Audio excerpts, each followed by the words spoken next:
One. Good. Yep. What's going on, guys? Episode 14, Sunday Sit Down. Host Garrett, Brandon. Morning. And we have our fourth guest. It's not the morning.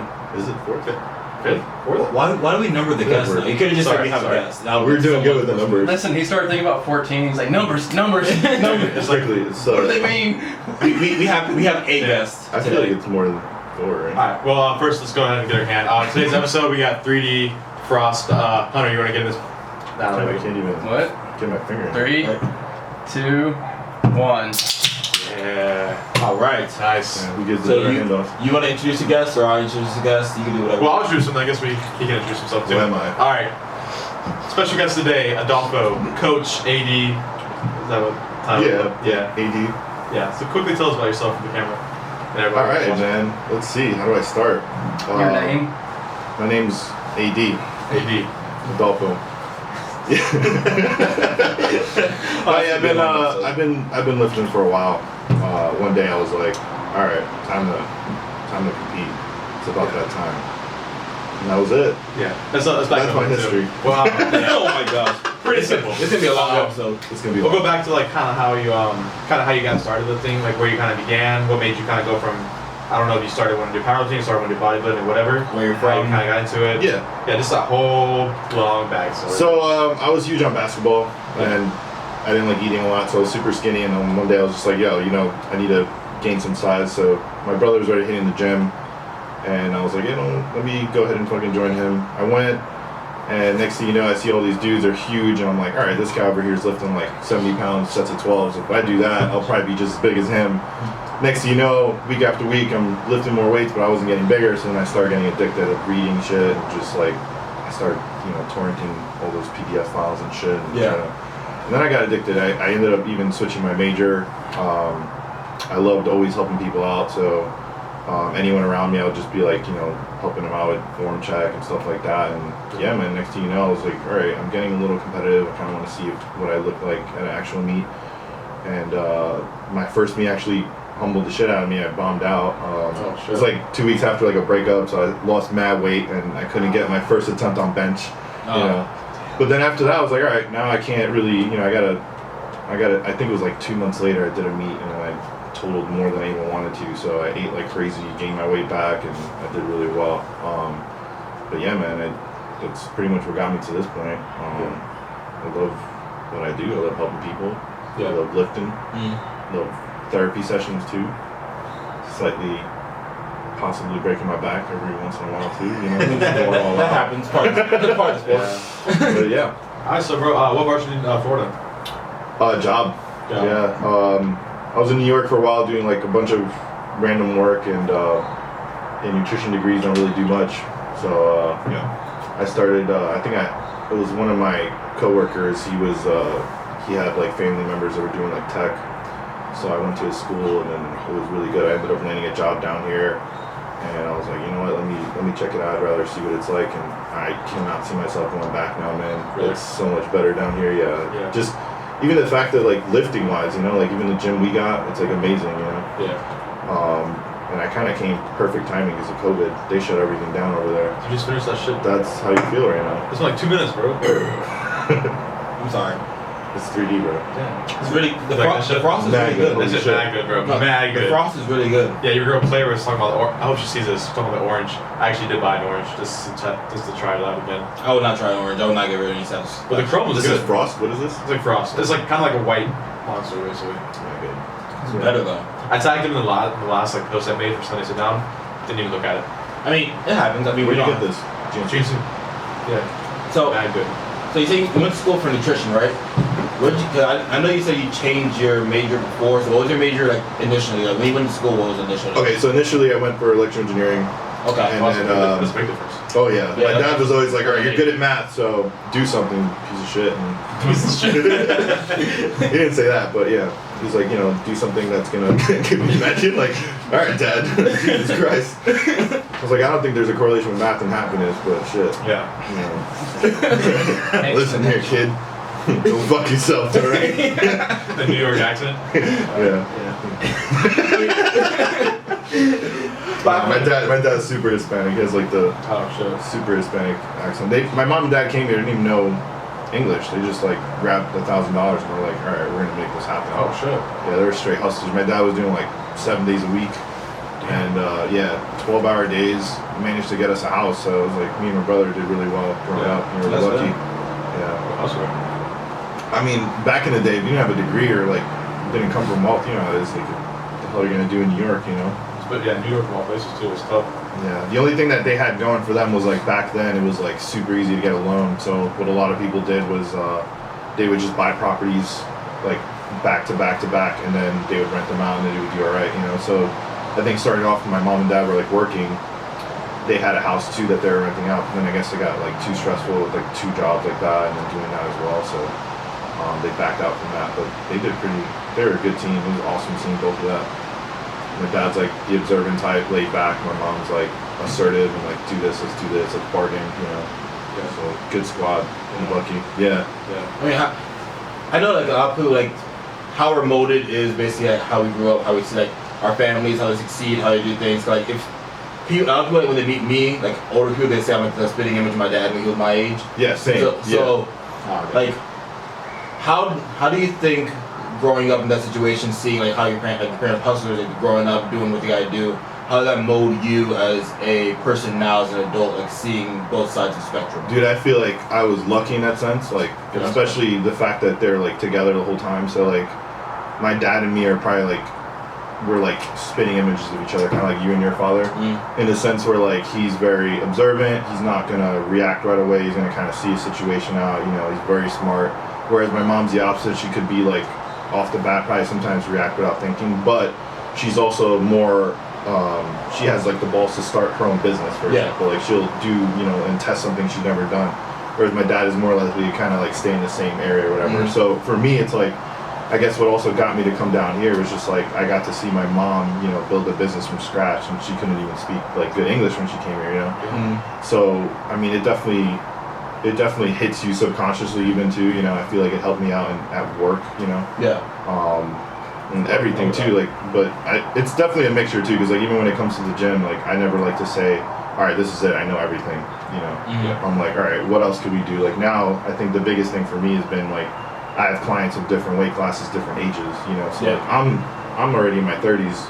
My recovery is gonna be a lot different than some of my guys are like 20. You know what I mean? So like I'm gonna give them a little bit more frequency, but I'm also gonna like test it out and see. You know what I mean? But yeah, I think going back to that, not to go on a tangent, I feel like with my mom and dad, it's like, all right, I have the way of looking and observing and like thinking on my dad's side, but I have also the reacting of like trying something and not just staying stagnant coming from my mom, you know. So I'm pretty sure you guys seen that as well in your life, you know. I mean, it's a good combo. I mean, like my situation, he's like very hard working. Like you know, I say like we gonna work. That came from his dad. That came from my grandfather. So like that story was like if I was hanging out with grandpa, like I wasn't like we weren't just sitting down having a drink and talking. Like it's like, oh no, we're gonna talk. We're gonna go work. We're gonna go in the backyard, mow the grass, have a conversation, move some shit around. Like that's the same way my dad brought me up. Like he would wake me up in the morning, but hey, why don't you change this oil on this truck? I'm like, it's awesome. It's 8 a.m. Like what am I doing? But then like then my mom on the other side, she was very like they're both very free, like humor wise. That's where I get my sense of humor from. I get my sense of humor from half my dad, half my mom. And my dad's more goofy, my mom's more like dry humor. But it's both good to have though. Yeah, that's awesome. So I understand both. So it's like my dad was the hardworking, goofy guy, which you see like that comes out my gym personality. I'm very like I go lift, like I could be twerking 1 second, like joking around to try to go for a deadlift PR like the next second, like flip the switch. Yeah, you could just walk in and hit a PR 65 pounds.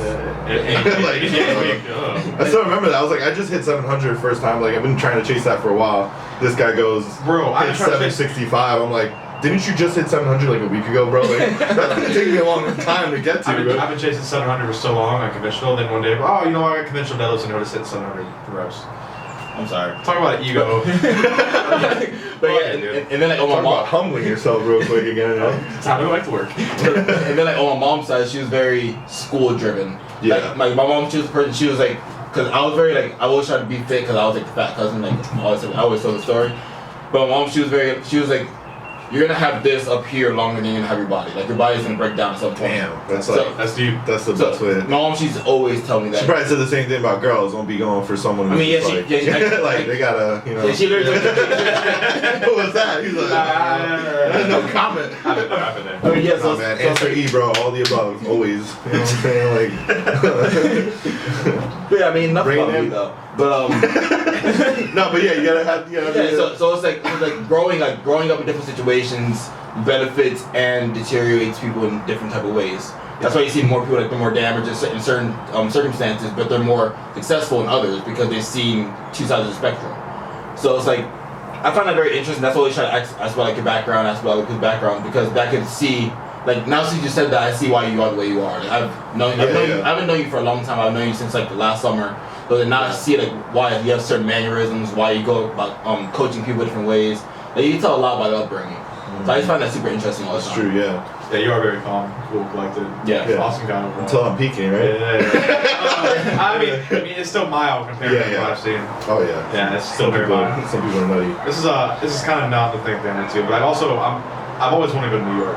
So I've told you this before. Oh yeah. And I know like if you live in New York, it doesn't seem as exciting. But like I've never been to New York, and just like the idea, like the picture, like the fucking. There's Always a motorcycle with some shit. Yeah. That ain't a motorcycle, Bubba. All right, bro. Some sort of vehicle. Some kind of fast vehicle that goes fast makes. I hope a fast vehicle goes fast. He's like the autocorrect of the All channel. right, my bad. Yeah, I'm kind of curious on New York life, bro. I know I usually ask Maria this too, but so what's the difference between like New York life down here, like and then you miss and then you don't miss? So I feel like for me, I'm super grateful that I grew up there.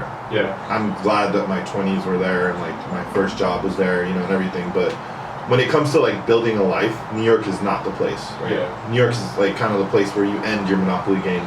Oh, you know, yeah. now you got all your passive income and like you just Retire kind and of shit. you could. I mean, if you want to retire and have it chaotic like that. Yeah. I mean, it depends. Like, who knows what you're gonna be like when you're 65 or 70, right? If you want to, you know, if you have all the money to live there, sure. But I think that's what it comes down to for me. It's like, all right, I knew that if I stay there, it's gonna be a struggle for a while for me to kind of like start building an empire. Whereas if I come down here, my motive was like, all right, I found a way to get more money, and not only that, lower the cost of living. Right. Yeah. So it's like, all right, now I can save money and start building. But obviously, I have like New York's in my blood. Like I would love to go there. There's so many spots that I've been to that are like amazing that I feel like even here I couldn't do. You know, or like from the spots that I've been to, like Gym-wise or like life-wise? gym-wise, it's way better here. But life-wise, like I'm talking like if you're going out to have fun, stuff like that. You know, like there's so much to do there in New York. Yeah. I mean, not so much now because there's like COVID and stuff. I always wanted to like go to like down like Times Fancy. Square and see all the shit too. Like, Yeah, it's like the most touristy thing to do. But yeah, it's good. It's good to do. I always wanted to buy like a pizza off like the stand on the side of the road. Dude, I've done that once, like the 99-cent pizza. Yeah. Bro, that's the best pizza I've had. It is so good. For a The dollar? two bros or Yeah, some shit. bro, for a fucking dollar. They're all over. They're all over, bro. I bought it for a dollar. I took one bite. I was like, hey, here's a $5, bro. Yeah, that's literally whatever. Bro, give me the whole fucking pie, I bro. was like, what the hell? No, The pizza yeah. was big as hell, That's too. Florida nice to me. I've always heard that people in New York kind of like they're not like rude, but they're always like so fast paced that it comes off like rude if you're not used to it, you know. That's one thing I left out. Yeah, New Yorkers are definitely very like not as approachable as someone in Florida. Like here, it's like you stare at someone while you're walking down, you're gonna automatically say hi. Whereas over there, it's like, what the fuck you looking at? Like, that's how it is in Miami too. yeah. It's That's how like it you is don't in want to Miami. stare at someone too long, you know. Yeah, like, yeah. No, but it's in Spanish in Miami.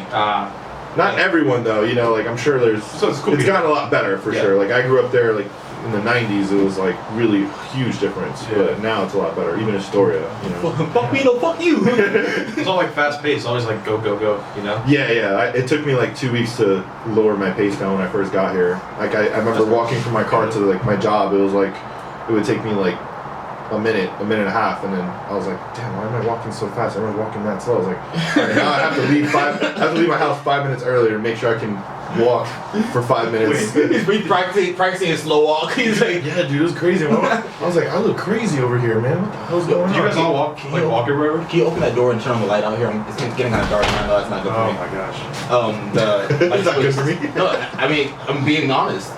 There we go. Thank you. Oh. I mean, it helped a little bit because the light usually helps me from back there, but then like when that turns off, it screws me up. Did you guys really like? You always walk everywhere in New York?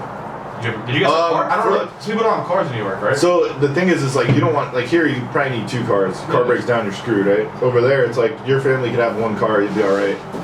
Yeah. And it'll mostly be for shopping. He moved it. No, I didn't. Oh, okay. Never mind. I mean, we sat back. He sat down. Anyways, we're cutting off our guests. No, that's cool. I don't want to talk anymore. Well, that was the shortest podcast. So our guest left, guys. Episode Technical difficulties. No, yeah, I feel like you don't really need a car to get around, but if you go shopping and shit like that, like that's the time you'd want a car. But it's annoying, man. Like if you had to drive to work, I remember like coming home sometimes. There were days if I came home after like 6 p.m. or something, I had a late day, I was screwed trying to find parking. Fuck. Yeah, like I would go around the block. It would take up to sometimes an hour, which is crazy. Here you don't think about that shit. You know? Yeah, like the most. Like I think the most usually isn't any busy places. I don't think I've ever experienced that. Jacksonville, no. Sometimes like 295, but that's about. Yeah, but that's not bad.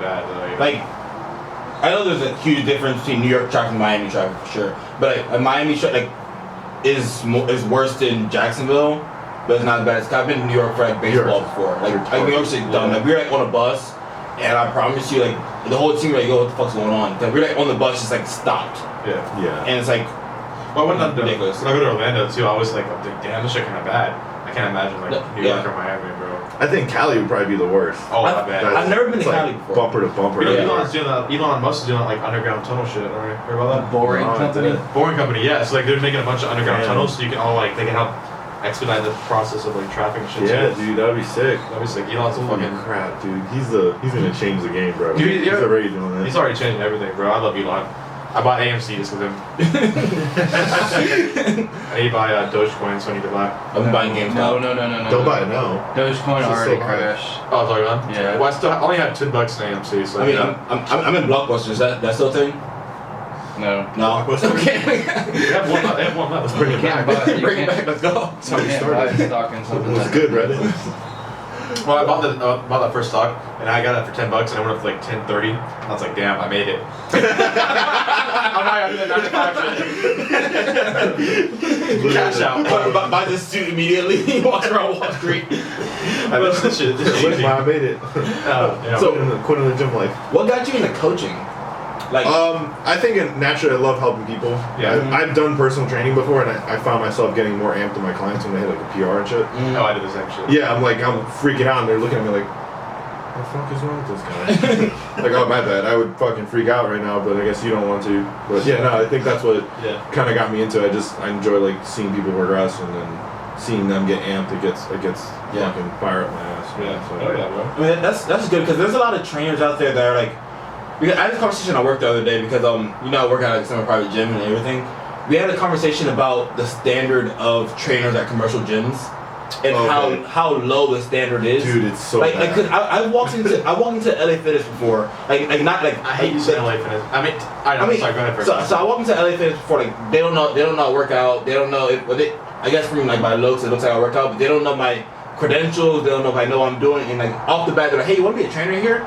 And I could literally just walk in the front door. I'm like, I haven't had a background check. You guys don't know. I could be a fucking serial killer. You guys don't know shit. I could be a damn English major. I don't know anything about the body. It's also tough too though because I know like people from my well, let me back up too. I hate having this conversation because I don't feel overly qualified. I don't feel like I'm doing it, but I've seen people from like my major, like exercise science, who have gone on to like go to PT and they suck. But they're qualified to be a trainer, whatever they are. Horrible. But they're terrible. So education is not always the main I'm not saying education. I'm just saying like an assessment. Because like for someone just walk through the front door, like if I were to see Adolfo for the first time, I don't know anything about him. Like he walks through the front door, hey, you want to be a trainer here? Yeah. And it's like what? That's bad. Like if I had to choose though, like if I saw someone that looked the part, I'd probably be more inclined to go with them. I'm like you. I'd rather see what the hell they could do. But I'd be more inclined with someone who's doing it versus like someone who's like. Yeah, fuck up. No, I talked too loud. Oh, it's your fault. It was on me. Alright, make sure they know that. All right, note it down. Hunter fucked up. Fired. No bang on the Sending table. programming late. That's still like 60 videos. Because like on top of that, I've had Buying another couch. I could do that right now. Because you know, for that one time I was going to LA Fitness sometimes, like right after I driving to the pit. Yeah. I had told them to try to correct my deadlift form on sumo. Damn. Like he literally, like he walked, tapped me on the shoulder, And like literally, I'm like, because I was taking my break in between sets, whatever. No He way. tapped me on the shoulder. I took my earphones off. He was like, "Hey, you mind if I give you some advice?" And, I don't care. I was like, "Yeah, what's up?" He was like, "Okay, so like, you know, deadlift's supposed to be like a leg workout, right?" And I was like, Excuse me? And the first thing, the second he said that, I go, "Oh, Should have backslapped him right there, bro. like I looked at him, You probably had like 6 plates in the bar, didn't you? bro. I was putting like 700 for like doubles that day. So I literally looked at him, and he was like. And he said, he was like, yeah, so you know, it's supposed to be like a leg workout, so I feel like you might hurt yourself soon if you keep deadlifting the way you are, I'm just like, okay. Like, in my mind, I want to say, all right, like, show me.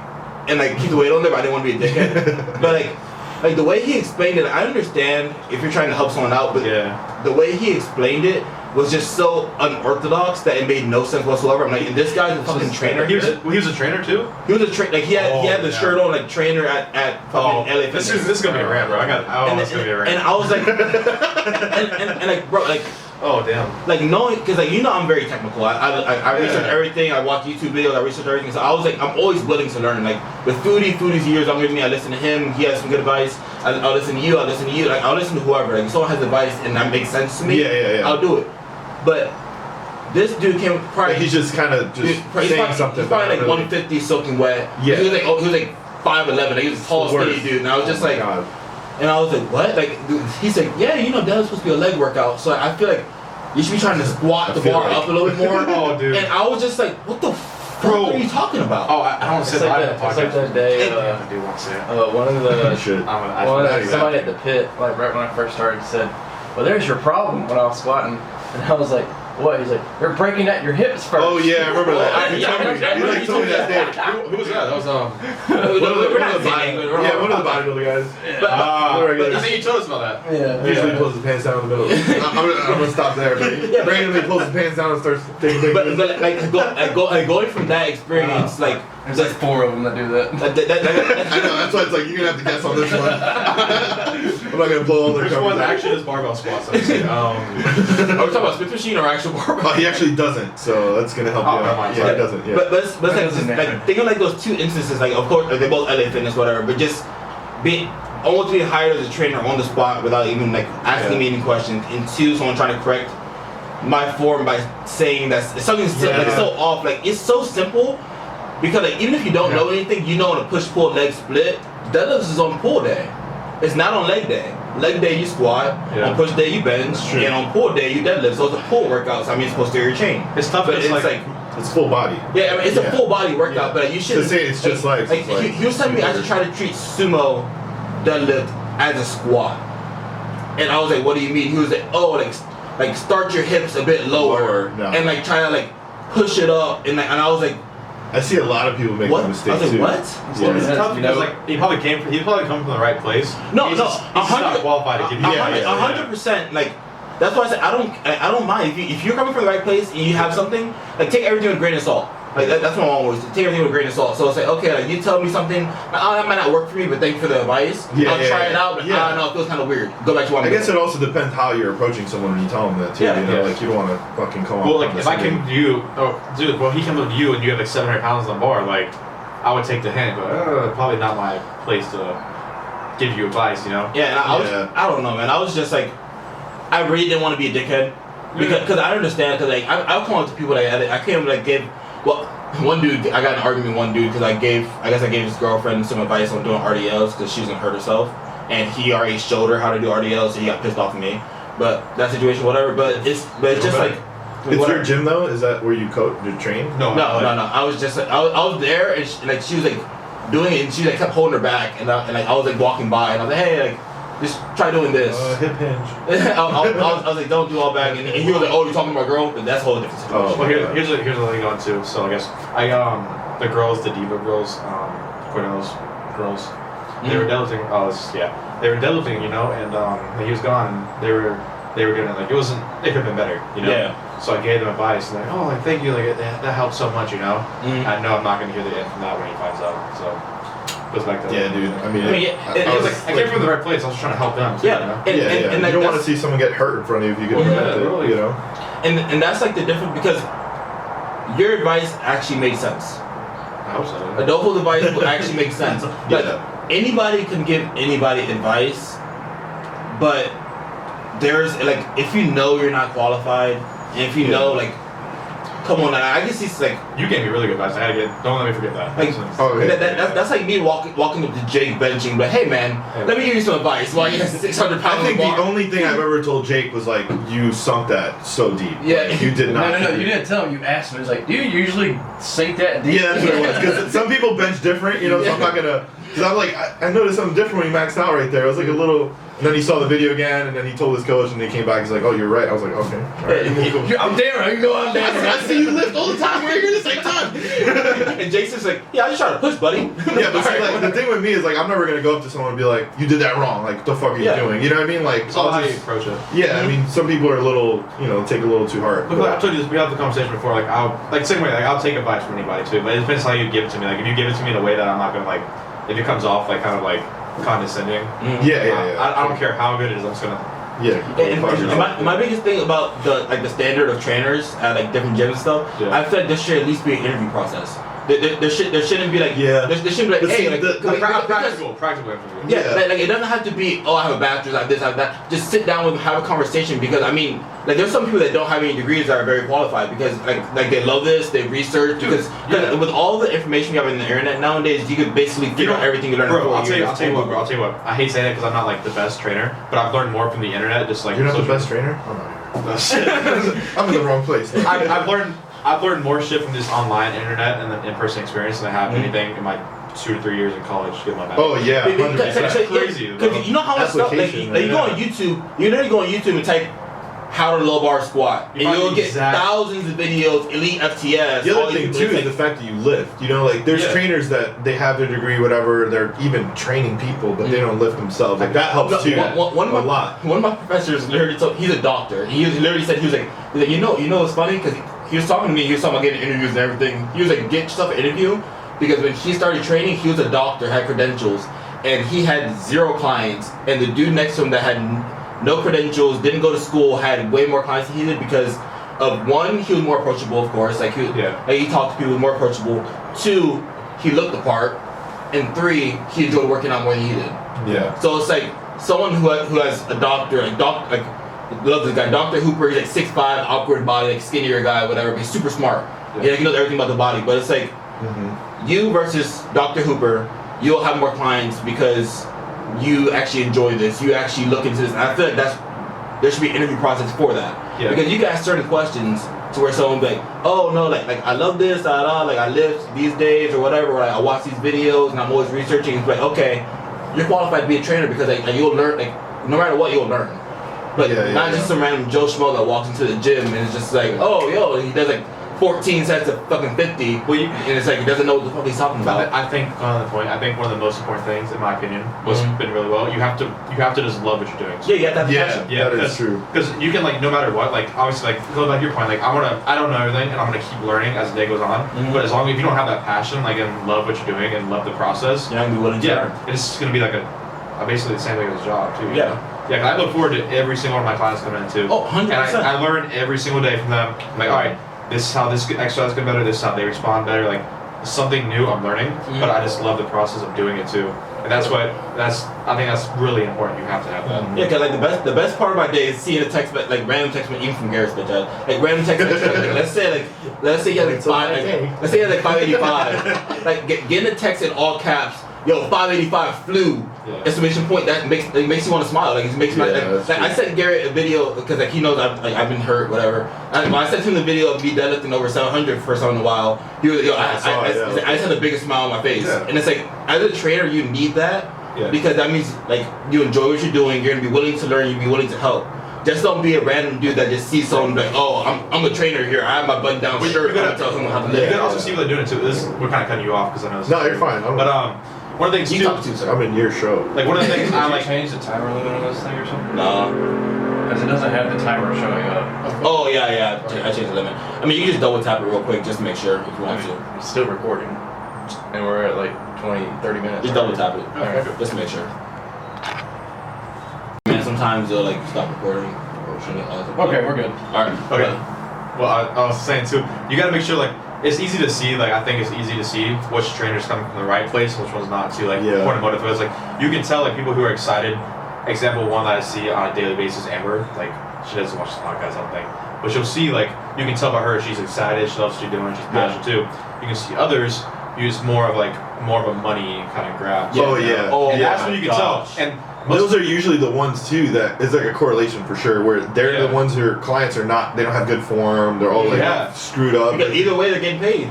Yeah, that's tough because like it's like bro, like obviously like we're in this to get paid too. Like I need to get paid, I need bills. Yeah, we have to pay bills and everything. But you generally care, you generally love it. Yeah, you generally love to see people like, thrive. I think like part of the reason like why like I guess like my I've been growing my clients too because like we all like once we start getting close, like we're like all like super close. Like obviously I care about them, I'm invested in my time in them, they're invested in me. That's dude. And I love talking about it because it grows so good because we're all like so happy to see each other and like the time we put into each other, and it's watching them grow and like same as well. Like I want to like I put my time, energy, you like pay me, and to helping you guys become the best you can do. So when I see you guys doing that, whether it's you, PR, or them, just like their clothes fit better or they feel healthier, they're sleeping, like anything like that, the small shit. That's a big W for me too, you know. And at the end of the day, what a lot of money grabbing trainers don't understand. Is that so for the coaches out there, there's a direct correlation to how much time and effort you put into your clients to how much more clients you'll get. Because word of mouth. So let's say you're my first client. Me and you, I give you all my time, all my attention, whatever, and you pay me. But it's like we're talking every training day. I'm responding as quick as possible, making sure your lifts are good. Hey man, this could have been deeper, that could have been that. Hey, this lift was shit. Like we're having a conversation. You become closer, and then your boys that I'm trying to lift. It's like I don't know what to do. Hey, I have this cool trainer. Like hit him up. Boom, word of mouth. Versus being the guy who doesn't give a shit and has like 12 clients. You're gonna have those 12 clients for forever. You're not gonna get that 13. Dude, even when I started out, I didn't charge my guys. Like I was like, I want the experience. Bro, like, I coach him for free. I actually don't even charge them anymore. I cap. This is I shouldn't say that loud, but I cap my I guess powerlifting clients at like 5, and I just don't do it anymore. I just do them for free and just help them out too. Just cause I like doing it, you know. And the thing is, trainers that have a cap, trainers that have this, we don't have the cap because we don't feel like working. We have the cap because this is the amount of people that we can show you full attention at all time possible. Because me, I mean, like if you look at us, like from my perspective, I'm still in school. I have homework. I have all this stuff. So I'm not gonna have 30 clients and be distant if I could just give everybody my attention if I have 6. So it's like these 6 times are gonna get everything I have. Because this is all I have time for. I'm not gonna schedule off so much that I'm stressed. They're not getting what they're supposed to be getting, and it's just a whole ribble effect. And next thing you know, it's like now you're back at square one. I want to say too, like those trainers. I don't think anyone listens to it, but like you can like the ones we talked about, the ones you can tell that are money hungry. Everybody can see that shit from the outside too. And it's not just like the personal trainers in the gyms. It's also like the online coaches too. Like there's a lot of people that are not good coaches. They'll put like whatever template, and they're just good athletes. You know, they make good money. But you see all angles, man. That shit comes around. And it sucks so much because, I mean, at the end of the day, people will figure it out. But it's like you'll see someone, let's say their total is like I would say 2,100, whatever. Like they're super good lifters, not good trainers, but they have hella clients, and every single one of their clients have the same exact program. They say oh, you're joining with me. It's like all right, cool, boom. Like there's no conversation, no questionnaire assessment. There's no meeting. Like, even like with me, I try to do every time I get a new client, it's all right, let's have a FaceTime meeting. Let's talk face to face. We'll figure this out. Like, and then like we'll text a couple days before. Like I know majority of my clients, we texted for about a week before we even started working with each other. Just like they'll send me videos of them lifting, and I'll just show I'll be like, hey, like just to show them that I care. And like some people, it's like they're like, all right, you want to start working? This is my starting rates, and then like if they give you a starting rate, you pay them, and 2 minutes later you have a program in your hand. They didn't spend no fucking time on your program. They're just like it's like same day shit. It's like okay, cool, like Garrett, I want to work with you. All right, cool. All right, so this is how much I cost. All right, cool. I'll send you that over right now. Boom. All right, here's the program. We just talked for 17 minutes. How did you get my program out? Like you didn't ask me how my squat form was. You didn't ask me any videos. You haven't. That's why I limited pre-existing injuries. That's why. What job do you do? That's why I limited the online shit too. But I was like, you know what? I know you guys, all 5 of y'all, like really close, and anybody else. Number one, I don't want to take on anybody else unless I can invest the time. Everything else, I don't want to do that. So I stay with y'all, take care of y'all. That's it. I'm not gonna go anymore. I'm gonna put everything back into like the in-person shit too. Thank you. Even though Give me your full attention, man. Yeah. even though you don't text me back sometimes, thank you. Well, you're like the last one I text list out of everybody. It's like, all right, well, he'll be okay. If anybody will be okay, you'll be okay. You know, that's kind of funny, because especially going back to knowing your clients. If you That's know called love. Yeah. No, because if I know Garrett's a coach himself, like he knows how to lift. Like we both know each other. We both he knows sometimes I'll overshoot. I know sometimes he'll undershoot. Just give him like one little text, and it's just like, all right, he can handle himself. Like he knows what he's doing. But it's like if you have 3 other people that just started lifting, I'll give them more attention. Yeah, of course. Because Garrett, I don't know what Garrett does. Garrett knows his body. Go fuck yourself. I'll be okay. I'll figure it out. 8 a.m. by myself in the gym. I'm just gonna send it. It'll work out one way. 585. It's like I have racked 585 on the bench and it didn't go well. you see the video, you go, excuse me. Okay, that's adequate. Oh, this is back to your advice thing. I forgot to say. What did we talk? You remember we talked way back when I was kind of first starting out with like the in-person stuff, and I was like, hey, like I need some. Like I was asking for advice about the in-person shit too. He gave me some valuable advice. Let's go back to the conversation we had too. Back when I was starting, when I was like 298 pounds, you know, Fat as I was fat as fuck. You got stronger and leaner, bro. So Yeah. that's type of things, bro. But I Don't was tell him that, bro. He's gonna be sending me back pictures now. dude, I post it anyway too. I'll be like, all right, screenshot. Wait, what? my back's that one feature that right now I'm super proud of too. So I can like see it. I can actually see the muscle. I can't see the front yet, but like I can see the back. Yeah, man. I'll be Carry looking yourself. at your post and I'll be like, all right, I guess I'm doing back again today. Third time in a row, bro. Like face pulls again. I'm doing sets of 80. Fuck this, bro. But the thing that you gave me that kind of stuck with me was like be the part or look the part.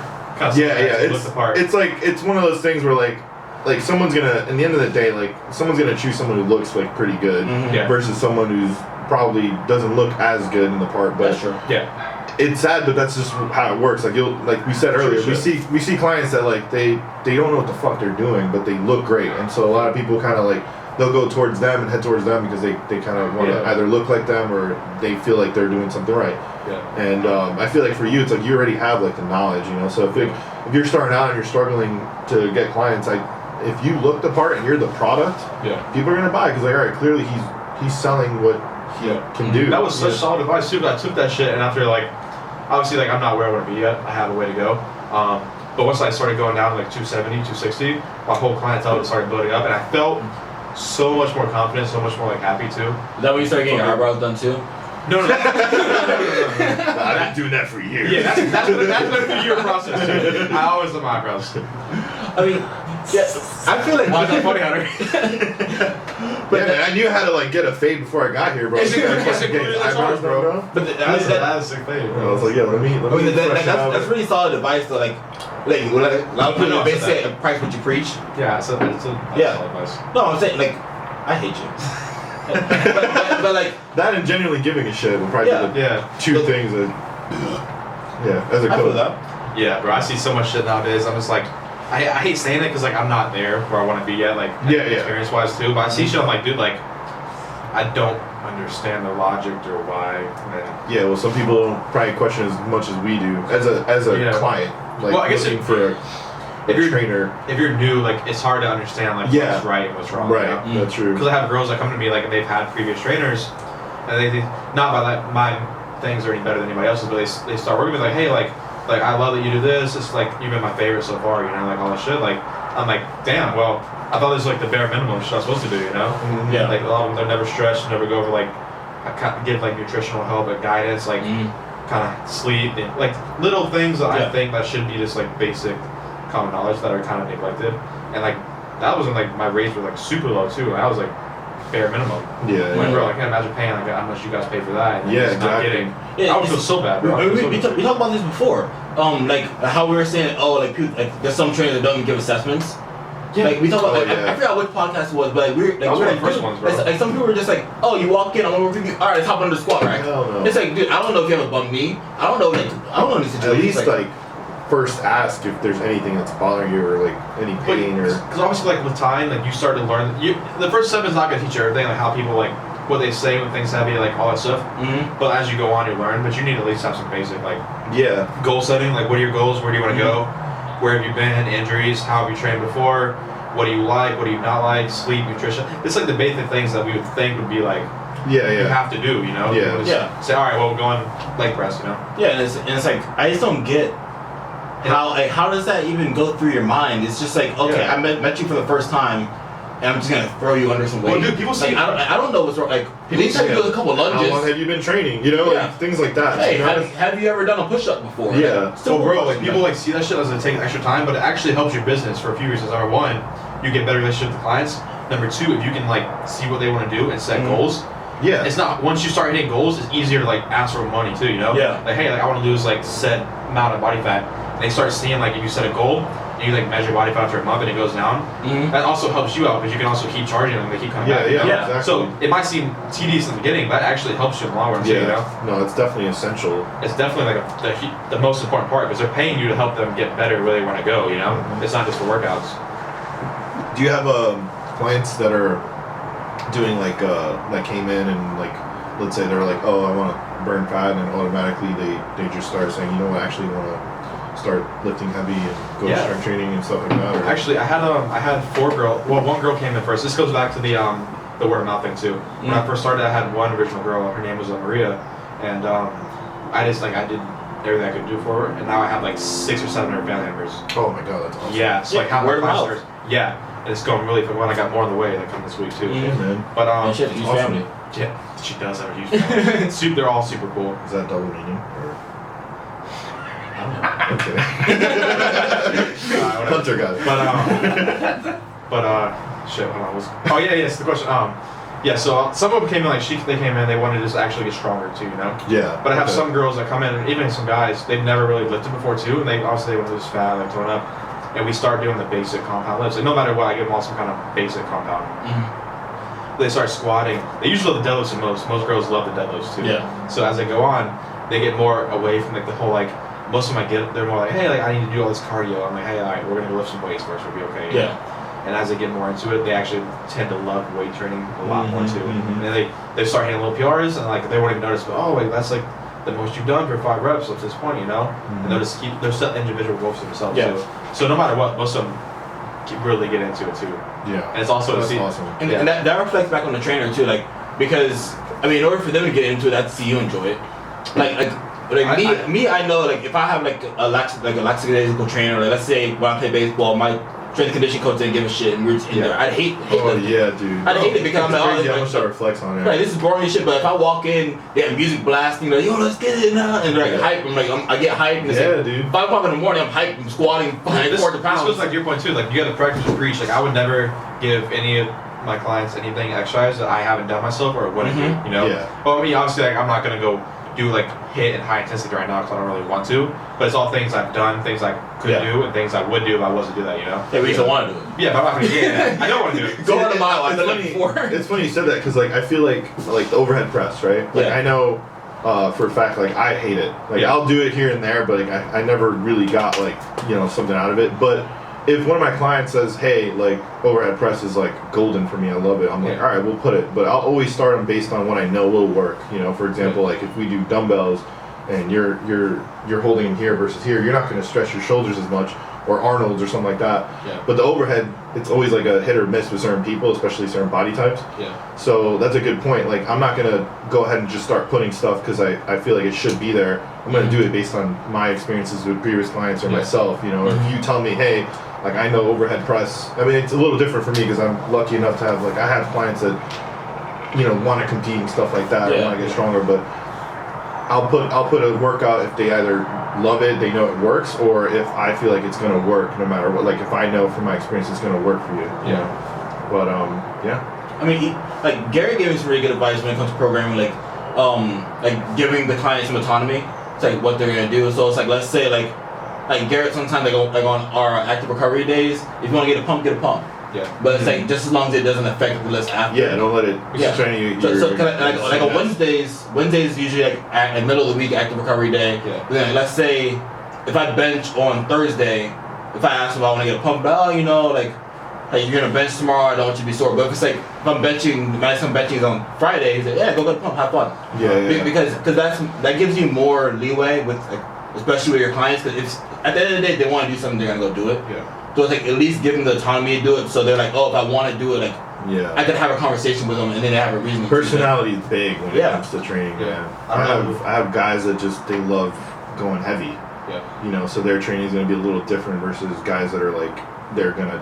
I know guys that's like, hey, they follow my like logic or like what I feel like is gonna work for them, or they're willing to give me time to figure them out.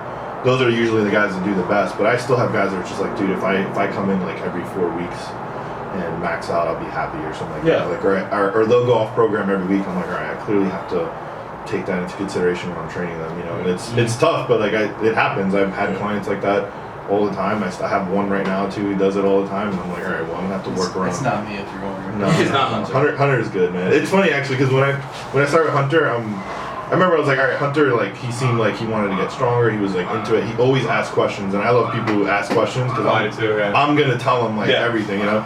And it's kind of funny seeing Hunter go from like he just likes it and then like just started falling in love with it and like loving it. Like this dude's texting me at like midnight, like, all right, so why do you think we're gonna put that into this training week? Yeah, I forgot what it was the other day. I'll pull it up real fast. You had to give him some office hours. He doesn't text at midnight. We train like midnight, so That's true. It's still like this normal day schedule. I forgot what it was. That shit is so good. I think it was some weird back off set since I'm peaking right now. And it was it was either a back off set or some Oh, your accessory. girlfriend's on her way. She's already in there. Oh, she is? Yeah. Oh, she can hear us? And No, she's in my room with him. Oh, cool. I forgot what it was, but it was some exercise that I haven't done before, and I was like, all right, why are we doing these? And he's like, oh, it's supposed to blah, blah, blah, blah, blah. Like, sounds Yeah. Like, and it's cool too, because like I was even telling Hunter, like he got so like super into it to the point where I was putting even more time on his training week because I'm like, yo, he's That's like the best, I'm like he's like super amped and like excited. So I'm like, yo, let's go. Like it's his first meet too. I don't want him feeling like there's something holding back. It was the close grip bench, the 6x5, and I was like, 6x5 on a piece? Yeah, a lot of volume, bro. And you're like, he does really well. Keep, He does really well with like high volume. Like I obviously had him like in 8s before and shit like that, which no one wants to do. But I figured instead of keeping the volume high in a higher rep range, we dropped it and just gave him more sets. That way we can get a little bit more tricep. And it usually works for most of my guys too. So, but with Hunter, close grip I would say is probably one of the most direct variations to give. It kind of goes against everything Louis Simmons says too, right? He's like everything in the outside will train like the inside, but it's like no. Yeah, like that's super old school minded. So I have a question. So like, let's say like hypertrophy block. Let's say you give someone a 4x12, but after like just throw on numbers. Let's say like by rep 7 they usually get sloppy, So would you just give them more sets and then give them in between like that 7 rep range? So like, let's say like instead of a 4x12, give them like a 6x7. Are you talking about like a main lift or like an accessory? Like an accessory. So like let's say like expoto press or like. Okay, so like still like a variation of a main lift. Yeah, like still compound lift, but still giving for a way to still give them the volume, but not have them get tired towards the end. Yeah. So for me, like a hyper block, I'm looking at not just the main lifts, I'm looking at all the variations. So like for example, like if I'll even have my guys do like 15 to 20 on like pull downs or something. Like, I care about the fatigue part to grow muscle, not necessarily like the whole like if you're jerking it off and fucking getting like in 15 seconds like you're done with your set, like you're not really growing. There's no time under tension, but. If we're keeping the volume high in like a Spoto press or something like that, he's Spoto press. No, it's Spoto. I always mess that up, bro. Spoto. I fucking give them to all my guys too. So, but yeah, if you're doing like a 4x12, you're saying, and then like 1 week somehow they're barely getting like 8s or whatever, and they're grinding it or whatever. I would drop it and like probably add like another set too, because ideally what we care about at that point is the overall volume, like the poundage, right? So, if what I do is like I'll do the basic 4x8 times weight, that's the total poundage. So now it's like if you just went from a 4x12 to a 4x8, you just dropped like what is that 16 reps of that weight.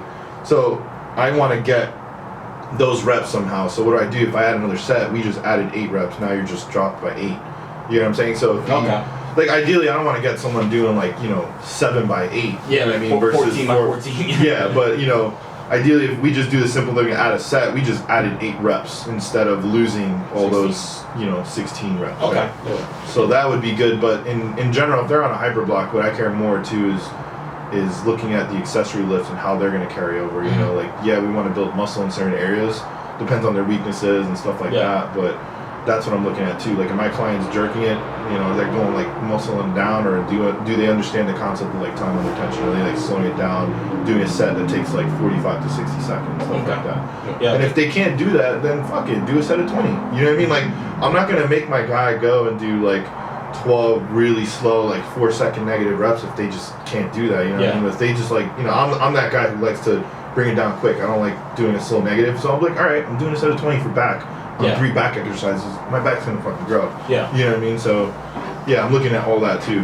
Yeah, I've been kind of, well, not struggling, but there's some people that deal with, like, volume better than others, of course. Right. So like some people, like, they're really good, like, on strength blocks, they do sets of 5, and they blow up the weight.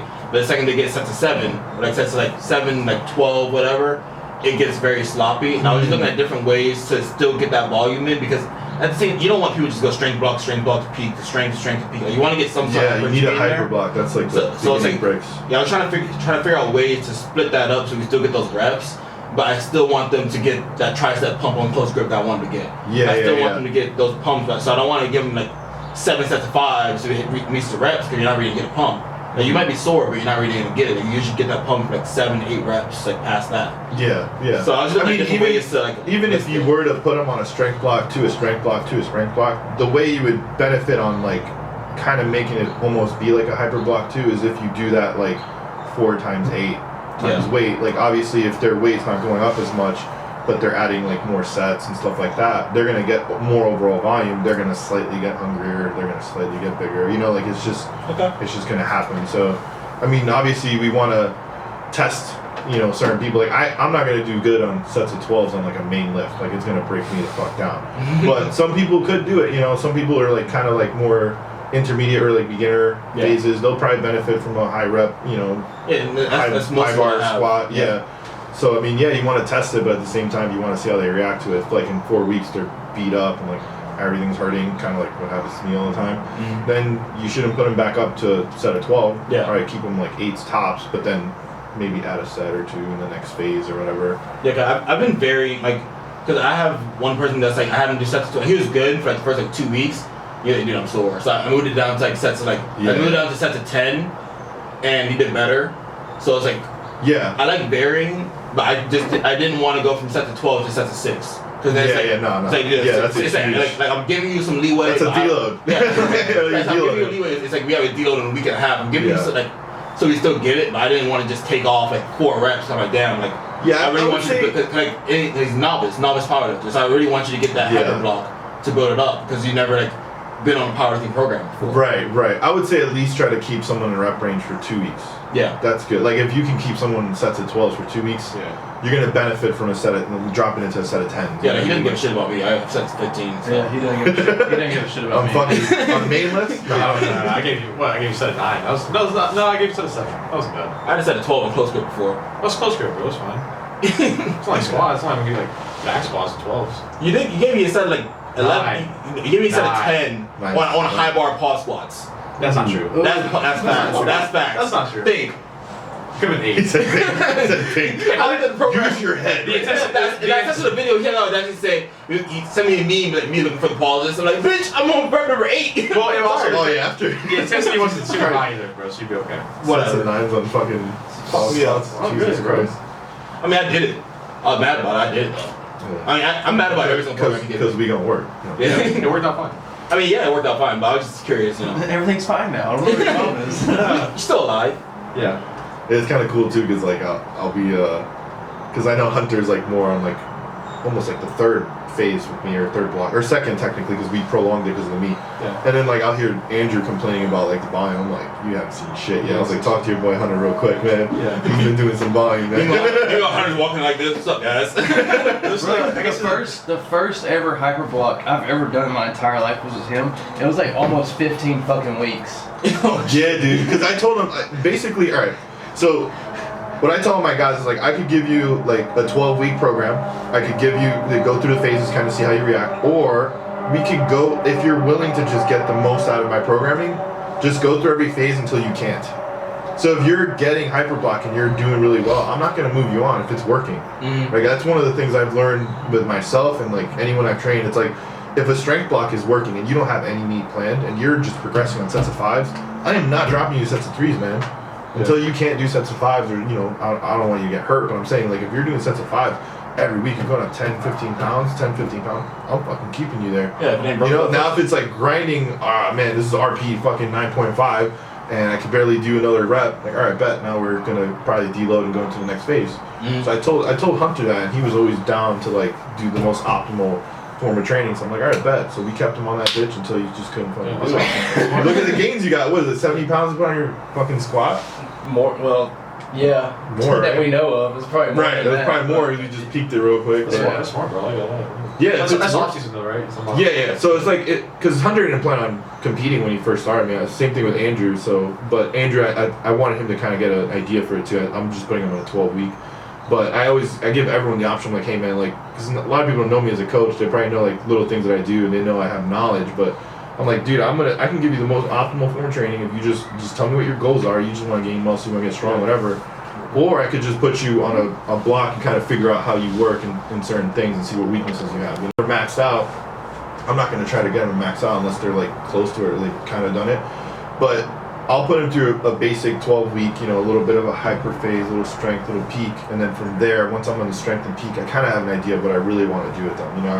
I'm starting to see what breakdowns they have, what I could add for the next block, stuff like that. But I always give them the option. So Hunter awesomely decided, hey, let's go the more optimal route. Well, I've also never known what my body can actually do, and I don't pay attention to shit like that. And have somebody on the outside looking at that, and then it's like, you're not going to get to know me just from 12 fucking weeks. Yeah. You're going to have to watch me grow. So it's like, alright, well, that's what I got fucking time. A lot of coaches don't do that too. Yeah. Like I've noticed, like they're always gonna put like a template, I get it. Like if you're starting out with someone, yeah, you want to put them on a 12-week because you don't know shit about them either. Yeah. Like I need to know how you handle a 2-frequency leg day. Like you probably can't even do that. So it's like that comes back to an assessment. Right? Like if you've been squatting, I'll be like, all right, let's add a squat day. Let's add, But that's huge for me too. Like I don't want to give my guys, something that's just like whatever. I'm gonna go based on what you give me. And so like, I'm a fan of RP. I know like if you're doing it on the hyper block, it's not really accurate, but like it's a communication tool. So it's like if your guy is telling me, all right, this is like RP 6 every week, and some guys don't know how to gauge that shit either, man. Yeah. They'll put RP 6. I'm like, bro, you're grinding that last rep, man. But at least it lets me know, like, Don't all look right. at me. I don't know how to gauge anything over RP. Like RP at 8, that's solid.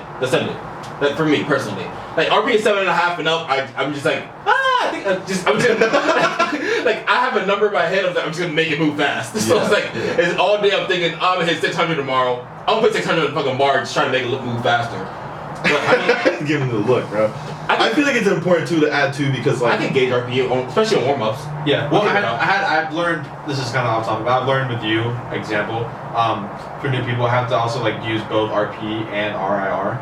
Observe, because I've learned that most people, like for you example, when I see RP like 8, it's not as so much as 2 reps up to the tank, it's more as like a scale 1 to 10, like intensity wise too, which it is. That is true. Because like if I'm looking at somebody new, if I tell them RP 8, they're gonna get based on like a natural 1 to 10, how hard did it feel? Yeah. But if I say RIR, you need to have I need to be able to 2 reps in there. That's a little more clear than RPE. So like for accessories, like I'll be like, hey, tricep push downs, you got like 12, 15, RP 8. So yeah, it's gonna be hard.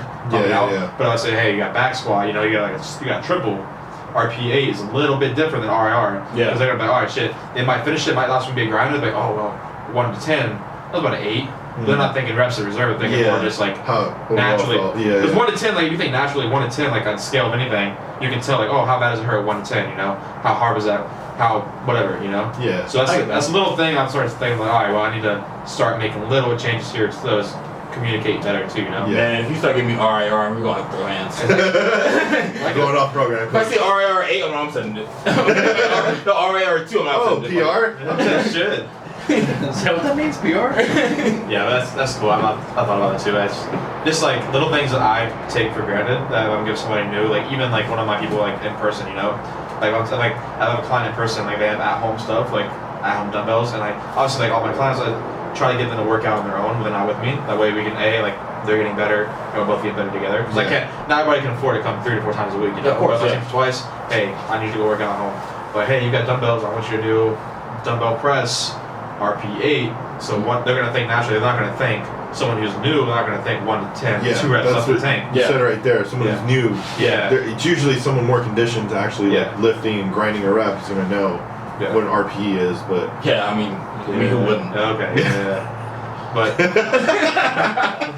I mean, someone starting off too. I'll start explaining it and getting them because I feel like it's just a better communication tool. It'd be like, all right, they felt like it was a 9. It looked like an 8. But, you know, like, and then you kind of gauge what they're, like, and because I get both. Like, I'll get a guy who's, like, he knows, like, hey, I'm gonna put 6 or 7 because I know he's going to up the weight if I do that. But I'll still watch your video and be like, all right, I know you kind of, that looked more like an 8, and I'm going to go based on that. But then I'll know from that same guy, like, all right, when he puts a 9, that was probably, like, near a 10, you know what I mean? So it's, like, it's still a good communication tool because, like we said earlier, we're dealing with personalities, you know? So someone's going to go based on, you know, you get the opposite. One guy's gonna be like, all right, that was a 9, but it looked like a 6, dude. You know what I mean? So it's like, I got a question for you. It's kind of out. So two questions. What, bro? I have something to build on that. All right, you build it. I'll save my questions about it. Write it down. But like exactly like getting to like know your clients and stuff. Like with some people that have like just started powerlifting, they don't know RPE at all. Yeah. Like they know what it means. They don't know how to get. So what I do. Like with someone I have right now, I give them weight ranges for now, and then after we talk about the weight, but hey, that moved out. Like I'll tell them that looked like it moved about an RPE of 6, RPE of 7. Yeah, to kind of get them mentally, like because if you have someone new, you build them up to like knowing their body, like give them like weight range. But hey, like I did like 185, like sets like 7.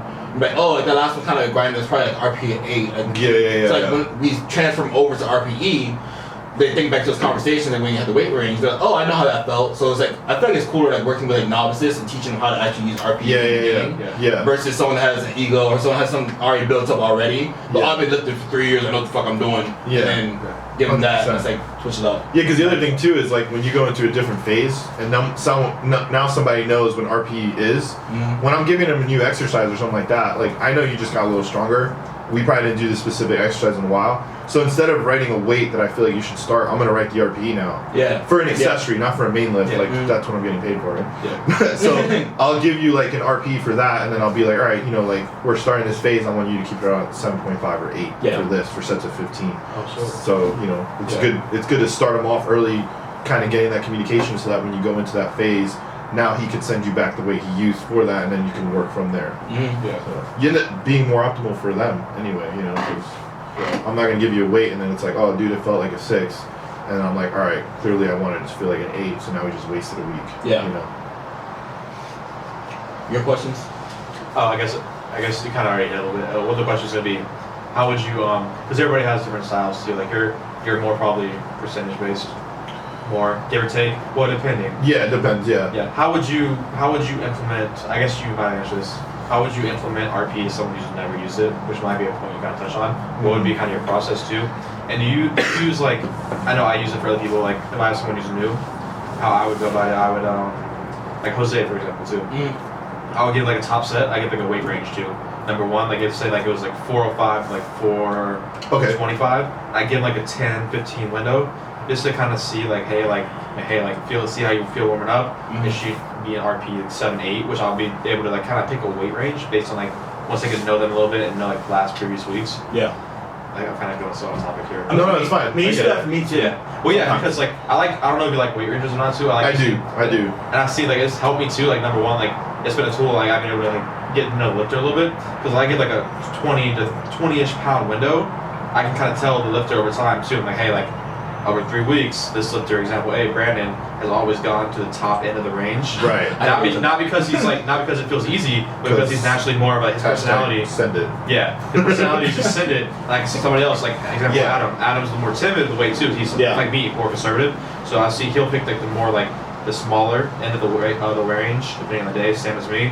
So it's been kind of a cool tool to like kind of get to know what they person. For. Yeah. I feel like it depends too on the personality, like we said earlier. Yeah. You can give someone a range, then there's certain people. It's like you give them that range, they'll fail the lift if they had to just to pick. I never failed one. I've never fucking failed one. Yeah. No. I mean, you have to know the lifter too. Yeah. You're not gonna want to give him something. Also, I did with yours too. I knew that you tend to push it too hard, so I'd intentionally bump your whatever it is, top set, RP, intensity wise, down a little bit, knowing you would push it a little bit over. That shit pisses way it me kind of off. compensates too. That shit pisses me off. Cause I'll get excited. I'll be like, oh shit, last week I got an RP at 7, probably got an RP at 8. He'll take off my single and then give me reps. I'm like, bro. You're like, oh, I'll see you next week. You start doing that shit now, bro. The thing I've noticed too is like it depends on how the person can handle grinding week to week. You know, like I'm big on that. Like if someone, especially if they're about to do a meet, I'm gonna give them a number. Like I don't want them going above a certain number, and it's more so because what is going on with the TV right now? Oh fuck! Oh my god! I have a seizure, bro. Is that what it is? They'll figure it out. Oh, okay, just turn it off. Alright, just turn it off. Sorry, Anyways. No, yeah. So I was saying like if they're like about to go into a meet or something, or like they're in a specific phase of like a peak block where I don't want them to like shoot their nervous system out. Yeah. I'm not gonna give them like a range. I'll probably like it depends also on the level of the person's like athletic ability. Like if I know they've been training for a while or whatever, or they're good at like listening to like, all right, this definitely felt like an 8. Yeah. I'm gonna keep it here. I know I probably have this next week for sure or whatever. So most of my guys, I'll keep them on a number. I'll be like, I know if he hits this, it'll prime him for this, and this is what I really want for the next 2 weeks or whatever, based on like how he handles fatigue or whatever. It could be weekly or it could be every other week. But then from there, like, I do have guys that, like, they'll be off season, and then I'll be like, all right, I want you to hit this range or whatever, and then let's see how that feels. And then sometimes, luckily, I'll probably be on my phone too, and they'll send me a video real quick. And I'll be like, yeah, no, go for the higher range. Let's go, like, whatever, but let's keep it there at that, you know. But some of my guys, I'll explain it to them prior. I'll be like, dude, if this feels like this, go for that. If not, let's keep it there, you know. So, like, for example, I was big on, for a long time, I did Bulgarian style training. And so it's tough. It's definitely not good to do, but the benefits that I learned from that was that it taught me, like, all right, if you want to grab form real quick, like, let's say you haven't squatted in like 2 months and you're going back to squat now. Your first thing is like, fuck, where do I even stand? I don't even remember where to stand. Yeah, naturally here now, if you're squatting twice a week, you kind of already know where you're standing. You don't even have to think of it. You don't have to look. You're just so used to it. So Bulgarian style training will teach you that, and it'll also peak you like super quick to the point where like that's it. Like after like maybe 2 weeks, you're already optimal. You're not gonna probably PR that much. It's not super optimal style training. But from that, I've learned that if I got certain guys that I want them to get their form back right away, or like they took a time or a break or whatever, I'll have them do like a little bit of a range. I'll do this range and the next, other day, or, let's say they're doing 3 times a week squat. I'll have them do, all right, get this range, get this range, get this range. And then if we're slowly pushing that, we're getting like closer to the optimal, like where your stance is good and everything. Yeah. Then we could stray away from that and start like an actual block, What are your thoughts on conjugate? Conjugate style training? Oh, here we go. I was just curious because, I think. So one of the things I see. It sucks. No. I think there has there's obviously some kind of aspects that can be transferred, but I think I see a lot of new people coming in and they love it. Yeah. New raw lifters, young lifters coming in the conjugate style, and I'm like, I don't know, if that's the best ideal. I'll put it in a way where I guess I wouldn't bash it super hard. Yeah, I mean, I really want to bash it, but I know a lot of people love it. But you got to remember what it was designed initially for, exactly. Geared lifting. Geared lifting, right? Like drugs, geared. That's the whole point of accommodating resistance. When cocaine, shrooms. Yeah. I see people I'm like, all right, I think I think accommodating resistance and the band stuff has its place. Yes. I think for a raw lifter, they shouldn't have anything really above a mini band at most. Because, Agreed. Because the whole point that people don't realize is the whole you're wearing the suit or whatever. It's meant to overload when the suit kind of gives out too, and I don't know. It's hard to tell someone new who loves conjugate too. Yeah, I'll say this about conjugate because I remember I think it was 2013 when I was like, let me try it. I bought all the bands, everything. I was like the only weirdo in my gym who fucking actually used the hooks and shit. And I was like, those were there this whole time? Holy shit, let's squat with it, No, but I feel like one thing that is good from conjugate, and this is probably the only thing, is the importance of understanding variation and how it strengthens and carry over. So someone who's doing conjugate and they're doing I know they're so extreme because they'll do a 3-board PR, 2-board PR, 1-board PR, which is a little ridiculous, but what are you looking for? No, I'm just kind of staring at the distance. You just haven't been at distance. I can't turn around. I don't use boards. Dude, I had the boards and everything too. It was bad.